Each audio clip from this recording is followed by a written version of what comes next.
हर हर महादेव। सांब सदाशिव, सांब सदाशिव, सांब सदाशिव, सांब सदाशिव। शिव पुराण श्री रुद्र संहिता चतुर्थ खंड पहला अध्याय। शिव पार्वती विहार।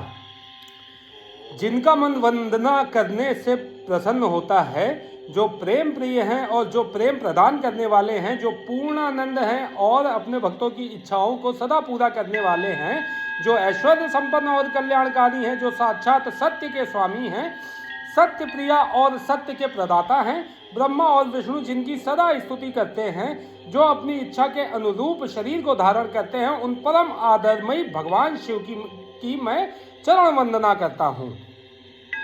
मुनि श्रेष्ठ, नारद जी ने ब्रह्मा जी से पूछा, हे ब्रह्मन, आप समस्त देवताओं और प्राणियों का मंगल करने वाले हैं। हे भगवान, आप मुझ पर कृपा करके यह बताइए कि देवादिदेव करुणानिधान भगवान शिव तो अत्यंत शक्तिशाली और समर्थ हैं, फिर भी जिस अभीष्ट फल की सिद्धि के लिए उन्होंने गिरिराज नंदनी पार्वती से विवाह रचाया था, क्या वह पूर्ण हुआ?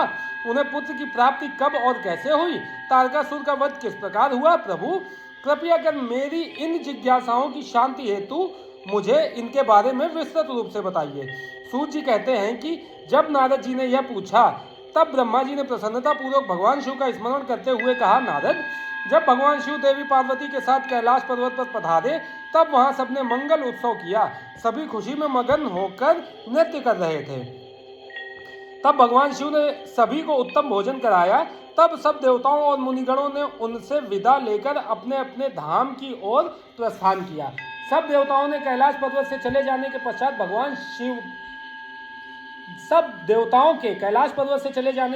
भगवान शिव अपनी प्रिया पार्वती को साथ लेकर अत्यंत मनोहर, दिव्य और निर्जन स्थान पर चले गए और वहीं सहस्रों वर्षों तक पार्वती जी के साथ विहार करते रहे। इस प्रकार भगवान शिव ने इतने अधिक समय को क्षण भर के समान व्यतीत कर दिया। इस प्रकार समय तीव्र गति से व्यतीत होता जा रहा था, परंतु भगवान शिव का पुत्र अब तक उत्पन्न नहीं हुआ था। यह जानकर सभी देवताओं को मन ही मन चिंता सताने लगी। तब देवराज इंद्र ने एक सभा करने का विचार किया और उन्होंने सभी देवताओं को सुमेरु पर्वत पर आमंत्रित किया। उस सभा में सब देवता इस बात पर विचार करने लगे कि इतना समय व्यतीत हो जाने पर भी अब तक शिवजी ने पुत्र क्यों नहीं उत्पन्न किया। वे सोचने लगे कि शिवजी अब क्यों विलंब कर रहे हैं। उस समय मुझ ब्रह्मा को लेकर सब देवता भगवान श्री हरि विष्णु के पास गए और कहने लगे कि हे हरे, भगवान शिव हजारों वर्षों से रति क्रीड़ा कर रहे हैं। उनका पार्वती जी के साथ विहार अब भी जारी है, परंतु अब तक किसी शुभ समाचार की प्राप्ति नहीं हुई है।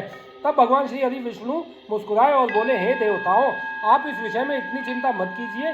शिव जी स्वयं अपनी इच्छानुसार इस स्थिति से विरत हो जाएंगे। वैसे भी हमारे शास्त्रों में इस बात का उल्लेख है कि जो व्यक्ति स्त्री पुरुष का वियोग कराता है, उसे हर जन्म में इस वियोग को स्वयं भी भोगना पड़ता है। अतः अभी कुछ भी नहीं करना चाहिए, कुछ समय और व्यतीत हो जाने दो। अभी हमें सिर्फ प्रतीक्षा करनी होगी। कुछ देर सोचने के पश्चात श्रीहरि ने पुनः कहा कि 1000 वर्ष बीत जाने पर आप सब लोग शिवजी के पास जाना तथा कोई युक्ति लगाकर ऐसा उपाय करना कि उनका शक्तिपात किसी भी प्रकार से हो जाए। उसी शक्ति से हमें उनके पुत्र की प्राप्ति हो सकती है, परंतु इस समय आप सब देवता अपने अपने धाम को चले जाएं। भगवान शिव को अपनी पत्नी पार्वती के साथ आनंद पूर्वक विहार करने दें।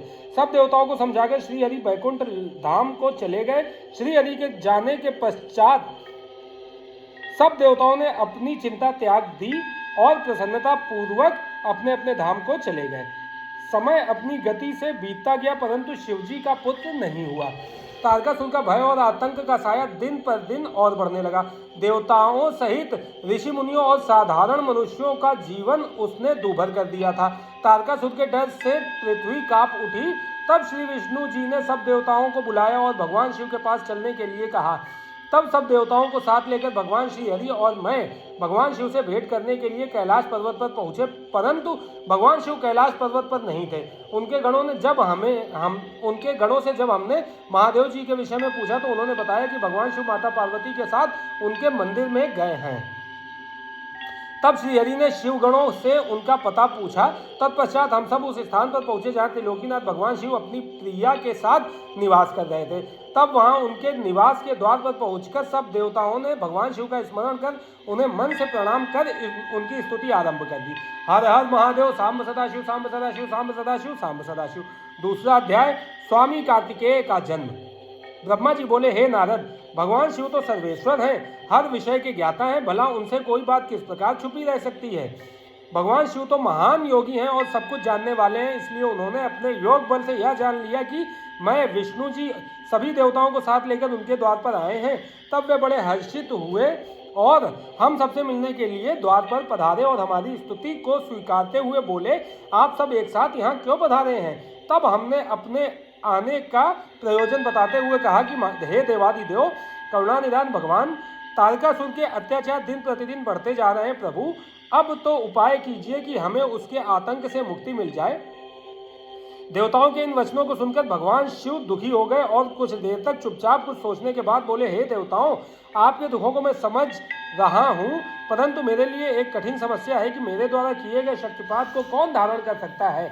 ऐसा कहकर उन्होंने अपना शक्तिपात धरती पर गिरा दिया।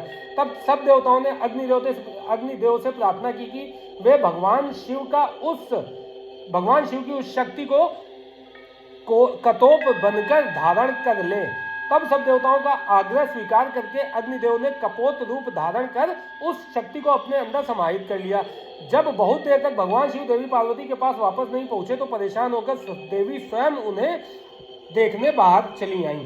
वहां जब उन्होंने अग्निदेव को उस शक्ति का भक्षण करते हुए देखा तो वे क्रोधित हो गईं। उस समय उनकी आंखें गुस्से के कारण लाल हो गई थीं। तब देवी पार्वती ने अग्निदेव से कहा, हे दुष्ट अग्निदेव, आपने मेरे पति त्रिलोकीनाथ की शक्ति का भक्षण किया है, इसलिए आज मैं तुम्हें श्राप देती हूँ कि तुम सर्वभक्षी होगे। जो भी तुम्हारे संपर्क में आएगा वह तत्काल नष्ट हो जाएगा। तुम सर्वथा इस आग में स्वयं भी जलते रहोगे। अग्निदेव को क्रोध में यह शाप देकर देवी पार्वती वहां से चली गई। उनके साथ ही शिवजी भी वहां से चले गए। इधर समस्त देवताओं द्वारा अग्नि में होम करने से और अन्न आदि के सेवन द्वारा वह शक्ति सब देवताओं के शरीर में पहुंच गई। उस शक्ति की गर्मी से सभी देवता दुखी हो गए थे। तब सब पुनः भगवान शिव की शरण में पहुंचे और उनसे हाथ जोड़कर प्रार्थना करने लगे कि भगवान हमें इस जलन से मुक्ति दिलाएं। हम सबकी पीड़ा अनुभव कर उन्होंने हमसे कहा कि इस शक्ति के ताप और जलन को बंद करने के लिए उससे हमें अपने शरीर से वमन के द्वारा बाहर निकालना होगा। भगवान शिव की आज्ञा मानकर हम सभी देवताओं ने वमन द्वारा शिवजी की उस शक्ति को अपने शरीर से निकाल दिया। उसके निकलते ही सबने संतोष की सांस ली और महादेव जी की स्तुति करके उन्हें धन्यवाद दिया, परंतु अग्निदेव की पीड़ा किसी भी प्रकार कम नहीं हो रही थी। उनका हृदय जल रहा था। तब मैंने अग्निदेव को भगवान शिव की शरण में जाने की सलाह दी। मेरी बात मानकर अग्निदेवता ने भक्तवत्सल भगवान शिव की बहुत स्तुति की। तब शिवजी प्रसन्न हुए और बोले कहिए अग्निदेव, आप क्या कहना चाहते हैं। तब अग्निदेव ने हाथ जोड़कर भगवान शिव को प्रणाम किया और उनकी स्तुति की। तत्पश्चात वे बोले, हे देवादिदेव, कृपा करके मेरे अपराध को क्षमा कर दीजिए। मैं बहुत बड़ा मूर्ख हूँ जो मैंने आपकी शक्ति का भक्षण कर लिया। आप मुझे क्षमा करें और मुझ पर प्रसन्न हो। भगवान मुझ पर कृपा कर इस शक्ति के ताप को कम करके मुझे मुक्ति दिलाए। यह सुनकर भगवान प्रसन्नता पूर्वक अग्निदेव से बोले, हे अग्निदेव, आपने उस शक्ति का सेवन करके बहुत बड़ी भूल की है। अपने किए का दंड आप काफी समय से भोग रहे हैं, इसलिए मैं आपको क्षमा करता हूँ। तुम मेरी इस शक्ति को किसी नारी शरीर में स्थिर कर दो, ऐसा करने से तुम्हारे सभी कष्ट दूर हो जाएंगे। यह सुनकर अग्नि ने दोबारा प्रश्न किया कि भगवान, आपका तेज धारण करने की क्षमता तो किसी में भी नहीं है। तभी नारद तुम भी वहां आ गए और अग्निदेव से बोले कि जैसा भगवान शिव की आज्ञा है वैसा ही करो, ऐसा करने से तुम्हारे कष्ट दूर हो जाएंगे। तब तुमने अग्निदेव से कहा कि माघ महीने में जो भी स्त्री सबसे पहले प्रयाग में स्नान करे उसके शरीर में आप इस शक्ति को स्थित कर देना। माघ का महीना आने पर सुबह ब्रह्म मुहूर्त में सर्वप्रथम सप्त ऋषियों की पत्नियां प्रयाग में स्नान करने पहुंची। स्नान करने के उपरांत जब उन्होंने अत्यधिक ठंड का अनुभव किया तो उसमें से 6 स्त्रियां अग्नि के पास जाकर आग तापने लगी। उसी समय उनके रोमों के द्वारा शिवजी की शक्ति के कण अग्नि से निकलकर उनके शरीर में पहुंच गए। तब अग्निदेव को जलन की पीड़ा से मुक्ति मिल गई। समयानुसार वे 6 ऋषि पत्नियां गर्भवती हो गईं। उनके पतियों ने उन्हें व्याभिचारी समझकर उनका त्याग कर दिया। तब वे सब हिमालय पर्वत पर जाकर तपस्या करने लगी। वहीं उस पर्वत पर उन्होंने कई भागों में मानव अंगों को जन्म दिया, परंतु वह पर्वत उनके भार को सहन नहीं कर सका और उसने उन्हें गंगा जी में गिरा दिया। गंगा जी ने उन्हें जोड़ दिया, पर वे उस बालक के तेज को सहन नहीं कर सकी और उसे अपनी तरंगों में बहाकर सरकंडे के वन के निकट छोड़ दिया। वह तेजस्वी बालक मार्गशीर्ष में शुक्ल षष्ठी के दिन पृथ्वी पर उत्पन्न हुआ। उसके पृथ्वी पर आते ही सभी को आनंद की अनुभूति हुई। आकाश में दुदुम्बियां बजने लगी और फूलों की वर्षा होने लगी। हर हर महादेव। सांब सदाशिव, सांब सदाशिव, सांब सदाशिव, सांब सदाशिव। स्वामी का तीसरा अध्याय, स्वामी कार्तिकेय और विश्वामित्र।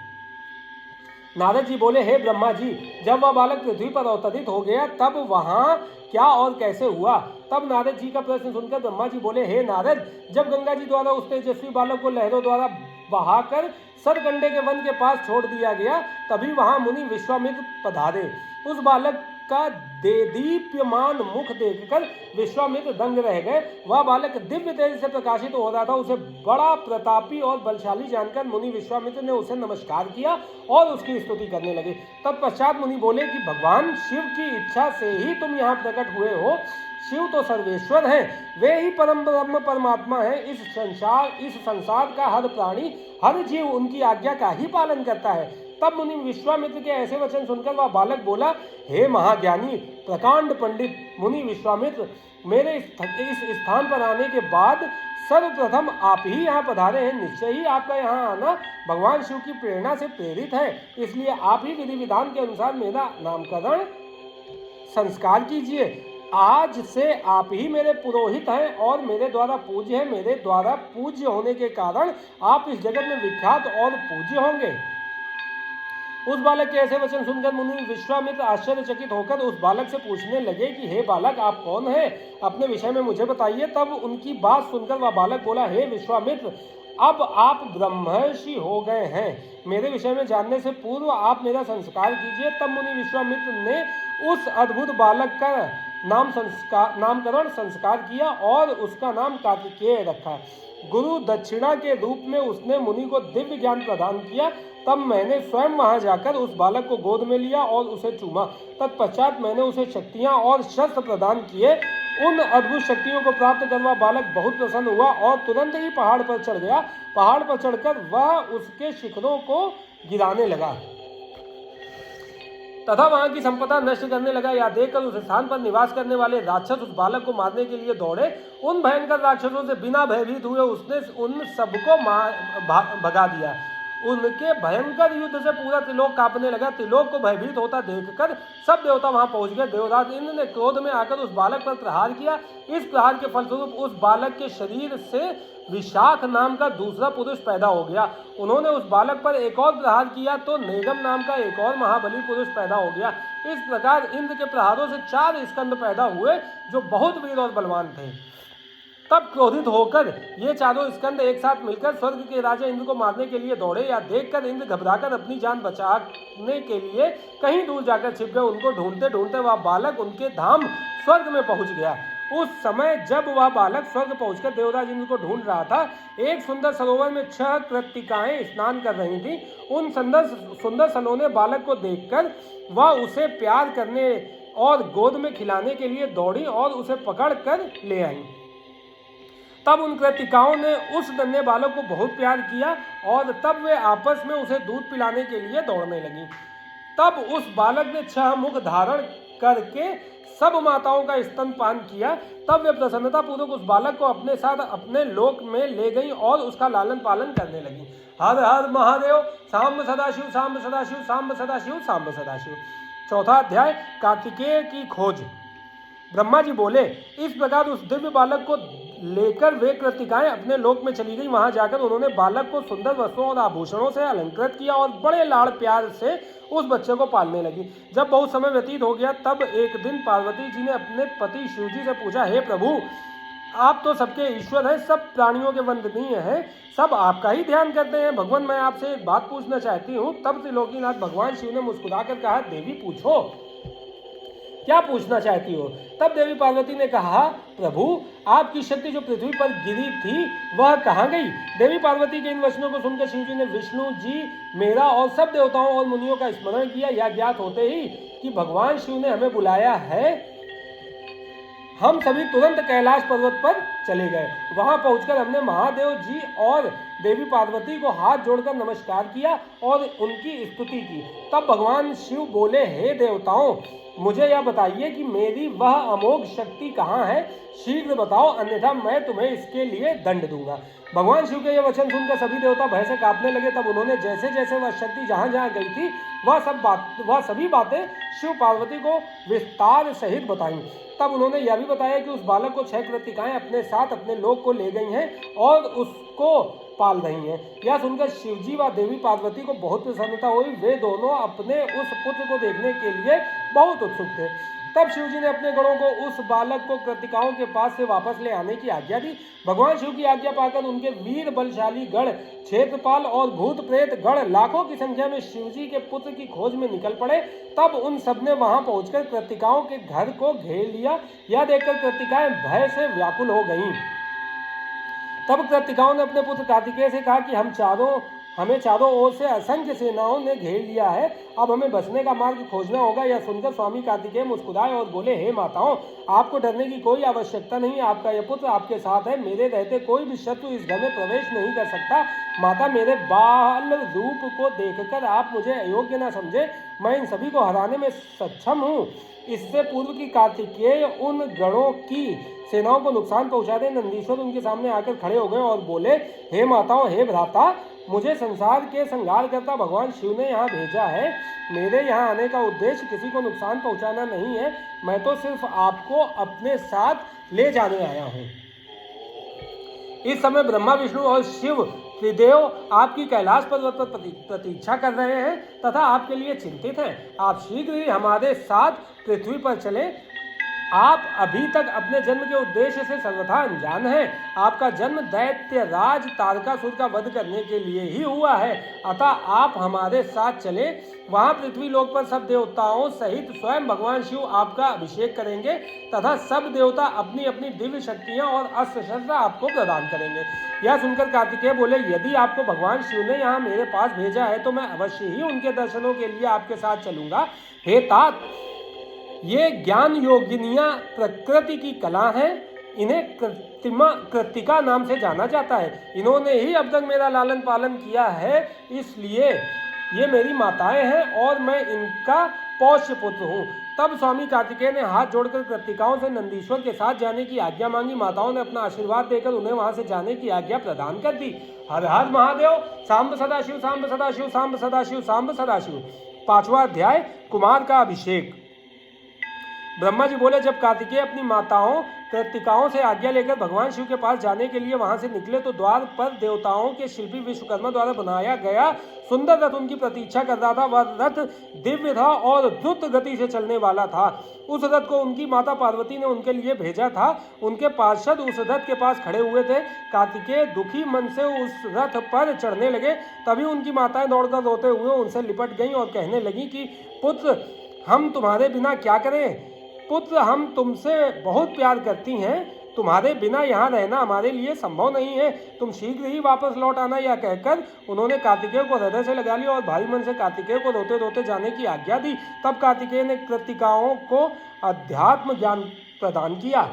तत्पश्चात कार्तिकेय उस दिव्य मनोहर रथ पर बैठ गए और वह उन्हें ले उड़ा। आकाशीय मार्ग से तीव्र गति से चलता हुआ वह रथ कैलाश पर्वत पर आकर रुका। तब शिवगणों ने भगवान शिव और माता पार्वती के पास जाकर कार्तिकेय के आगमन की शुभ सूचना उन्हें दी। उनके आगमन के बारे में सुनकर भगवान शिव और देवी पार्वती बहुत प्रसन्न हुए। तत्पश्चात भगवान शिव मुझे, विष्णु जी, देवी पार्वती और अन्य देवताओं को साथ लेकर उस स्थान पर पहुंचे जहां कार्तिकेय का रथ रुका हुआ था। सबके मन में गंगा जी से उत्पन्न उस बालक को देखने की बड़ी इच्छा थी। जब सब देवता कार्तिकेय से मिलने के लिए आ रहे थे उस समय चारों दिशाओं में शंख और भेरी बजने लगी।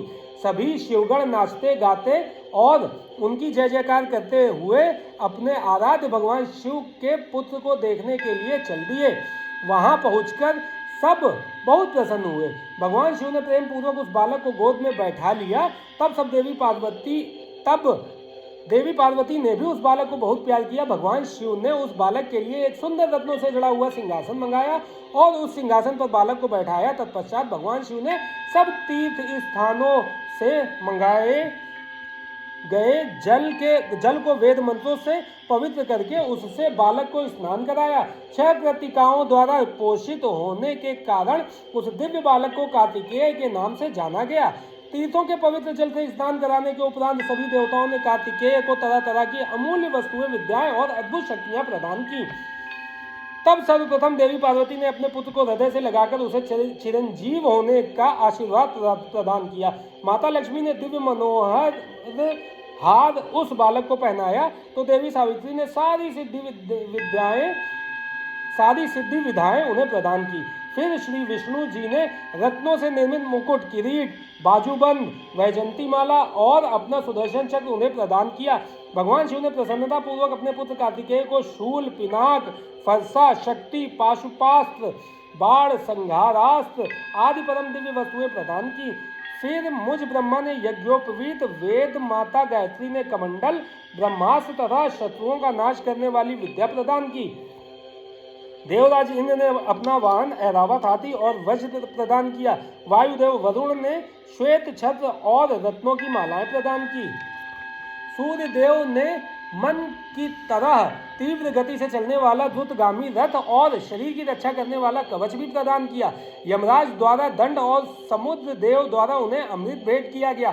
धन के अकूत भंडार के स्वामी कुबेर ने गदा दी। इस प्रकार सब देवताओं ने भगवान शिव के पुत्र कार्तिकेय को अनेकों प्रकार के अस्त्र शस्त्र और उपहार प्रदान किए। सभी देवताओं और शिवगणों ने उनका अभिवादन किया। इस समय वहां पर बहुत बड़ा उत्सव होने लगा। चारों ओर हर्ष की लहर दौड़ रही थी। हर हर महादेव, सांब सदाशिव, सांब सदाशिव, सांब सदाशिव, सांब सदाशिव। 6वां अध्याय, कार्तिकेय का अद्भुत चरित्र। ब्रह्मा जी बोले, नारद, इस प्रकार सभी अभीष्ट देवताओं से आशीर्वाद पाकर कुमार कार्तिकेय बहुत प्रसन्न हुए। उन्होंने सभी देवताओं का धन्यवाद व्यक्त किया। तत्पश्चात वे अपने सिंहासन पर जा बैठे। तभी वहां एक ब्राह्मण दौड़ता हुआ आया। उस ब्राह्मण ने आकर कार्तिकेय को प्रणाम किया और उनके चरण पकड़ लिए और बोला, हे स्वामी, मैं आपकी शरण में आया हूँ, मुझ पर कृपा करके मेरे कष्ट को दूर करें। तब कार्तिकेय ने उस ब्राह्मण को उठाया और आदर पूर्वक अपने पास बैठाकर उसके दुखी होने का कारण पूछा। तब वह ब्राह्मण बोला, हे भगवान, मैं अश्वमेध यज्ञ कर रहा हूँ, परंतु आज मेरा घोड़ा अपने बंधनों को तोड़कर कहीं चला गया है। हे प्रभु, मुझ पर कृपा करें और मेरे घोड़े को यथाशीघ्र ढूंढ दें, अन्यथा मेरा यज्ञ भंग हो जाएगा। यह कहकर वह ब्राह्मण पुनः कार्तिकेय के चरणों को पकड़कर रोने गिड़गिड़ाने लगा। वह रोते रोते बोला, आप पूरे ब्रह्मांड के स्वामी हैं, आप सबकी सेवा करने को सदा तत्पर रहते हैं, आप सब देवताओं के स्वामी हैं और त्रिलोकीनाथ भगवान शिव के पुत्र हैं। इस प्रकार उस ब्राह्मण द्वारा की गई स्तुति को सुनकर कुमार कार्तिकेय बहुत प्रसन्न हुए। तब उन्होंने अपने वीर बलशाली प्रमुख गण वीरबाहु को बुलाकर उस घोड़े को जल्दी से जल्दी ढूंढ लाने की आज्ञा प्रदान की तथा यज्ञ को विधि विधान के अनुसार पूर्ण कराने के लिए कहा। तब वीरबाहु ने कार्तिकेय को प्रणाम किया और ब्राह्मण के घोड़े को ढूंढने के लिए निकल पड़ा। उसने पृथ्वी लोक पर हर जगह उस घोड़े को ढूंढा। जिस व्यक्ति ने जो भी जानकारी दी उसके अनुसार वीरबाहु ने हर जगह उसकी तलाश की, परंतु वह असफल रहा। तब वह उस घोड़े की तलाश करने के लिए भगवान श्री विष्णु के लोक बैकुंठ धाम गया। वहां जाकर वीरबाहु ने देखा कि एक घोड़े ने विष्णु लोक में बहुत आतंक मचा रखा था। विष्णु लोक में वह घोड़ा खूब उपद्रव कर रहा था। कुमार कार्तिकेय के उस गण वीरबाहु ने तुरंत उस घोड़े को बंधक बना लिया और उसे पकड़कर अपने स्वामी कार्तिकेय के पास ले आया। तब स्वामी कार्तिकेय पूरे संसार का भार लेकर उस घोड़े पर चढ़कर बैठ गए और उस घोड़े को पूरे त्रिलोक की परिक्रमा करने का आदेश प्रदान किया। वह अद्भुत घोड़ा एक ही पल में तीनों लोकों की परिक्रमा करके लौट आया। तब कुमार कार्तिकेय उस घोड़े से उतरकर पुनः अपने आसन पर बैठ गए। तब वह ब्राह्मण हाथ जोड़कर कार्तिकेय का धन्यवाद करने लगा और उनसे बोला कि प्रभु, आप यह घोड़ा मुझे सौंप दीजिए ताकि मैं अपना यज्ञ पूर्ण कर सकूं। तब कार्तिकेय मुस्कुराए और बोले, हे ब्राह्मण, यह घोड़ा उत्तम है और यह वध के योग्य नहीं है, इसलिए आप इसे अपने साथ ले जाने के लिए ना कहें। मैं आपके यज्ञ को पूर्ण होने का वरदान देता हूँ, मेरे आशीर्वाद से आपका यज्ञ अवश्य सफल होगा। हर हर महादेव। सांब सदाशिव, सांब सदाशिव, सांब सदाशिव, सांब सदाशिव। 7वां अध्याय, भगवान शिव द्वारा कार्तिकेय को सौंपना।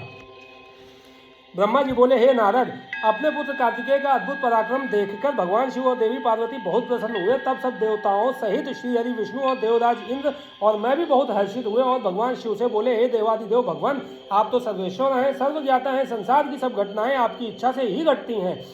आप तो जानते ही हैं कि ब्रह्मा जी द्वारा असुर राज तारक को दिए गए वध के अनुसार शिव पुत्र ही उसका वध करने में सक्षम होगा, इसलिए ही कुमार कार्तिकेय का जन्म हुआ है। प्रभु, हम लोगों के कष्टों को दूर करके हमारे जीवन को सुखी करने के लिए आप अपने पुत्र कार्तिकेय को आज्ञा दीजिए कि वह तारकासुर का वध करे। यह कहकर सब देवता भगवान शिव की स्तुति करने लगे। तब भगवान शिव का हृदय हम सबकी प्रार्थना से द्रवित हो उठा। उन्होंने हमारी प्रार्थना को स्वीकार कर लिया और अपने पुत्र कार्तिकेय को देवताओं को सौंप दिया। तब भगवान शिव ने अपने पुत्र कार्तिकेय को यह आज्ञा दी कि देवताओं की विशाल सेना का नेतृत्व करे और देवताओं के दुखों और संकटों को दूर करने के लिए तारकासुर का वध करे।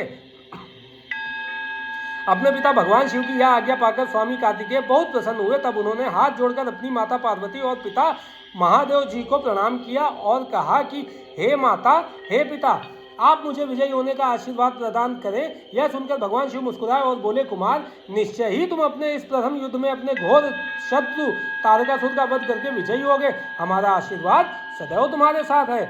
इधर देवी पार्वती के हृदय में अपने प्रिय पुत्र के युद्ध में जाने की बात सुनकर ही पीड़ा होने लगी। वात्सल्य के कारण उनकी आंखों में आंसू आ गए थे।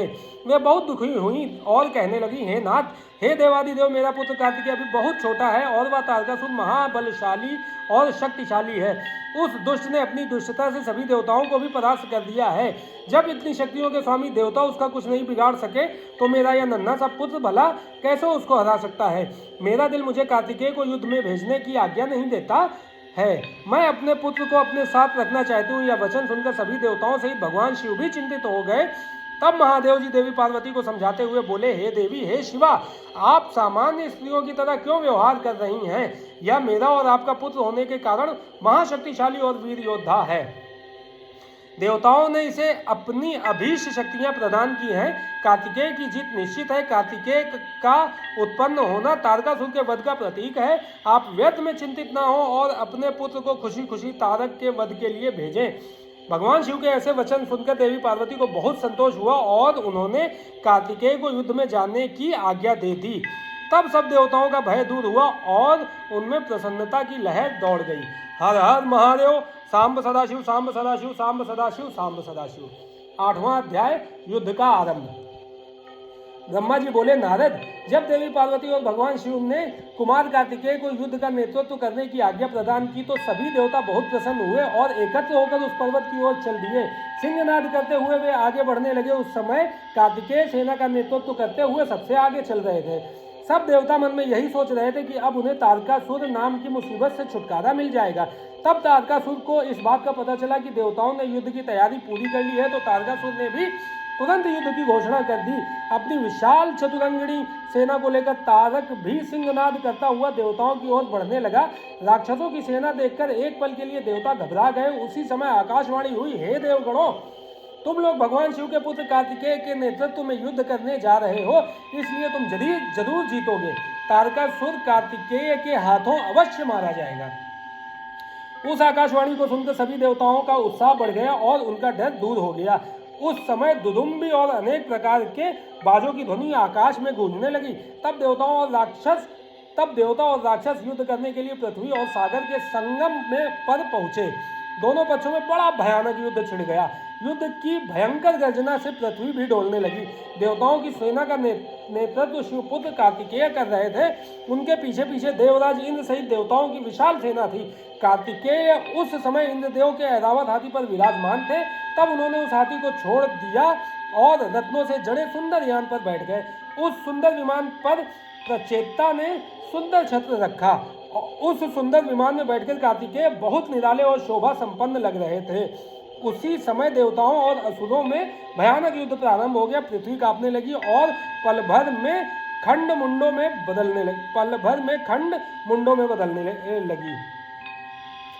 हजारों सैनिक जो पराक्रम से लड़ रहे थे कट कट कर और घायल होकर धरती पर गिरने लगे। चारों तरफ खून की नदियां बहने लगी। ऐसा भयानक दृश्य देखकर बहुत से भूत प्रेत और गीदड़ी उस मांस को खाने और खून पीने के लिए वहां आ गए। तभी महाबली तारकासुर ने विशाल सेना सहित देवताओं पर आक्रमण किया। देवराज इंद्र सहित अनेक देवताओं ने उसे रोकने का बहुत प्रयत्न किया, परंतु असफल रहे और तारकासुर भयानक गर्जना करता हुआ आगे बढ़ता रह गया। चारों ओर भयानक शोर मचा हुआ था। आक्रमण करते समय सैनिक बड़े जोर जोर से अपने मुंह से आवाज निकालते हुए आगे बढ़ रहे थे। देवताओं और राक्षसों का युद्ध बड़ा विभत्स रूप ले चुका था। वहां भारी कोलाहल मचा हुआ था। तत्पश्चात देवताओं और असुर राज तारक के राक्षसगण आपस में द्वंद्व युद्ध करने लगे थे। एक दूसरे को मारकर वे अपने को बहुत बलशाली समझ रहे थे। वे पूरे बल के साथ एक दूसरे पर प्रहार करते। कोई किसी का हाथ तोड़ देता तो कोई पैर। दोनों सेनाएं अपने को पराक्रमी समझ रही थीं। हर हर महादेव, सांब सदाशिव, सांब सदाशिव, सांब सदाशिव, सांब सदाशिव।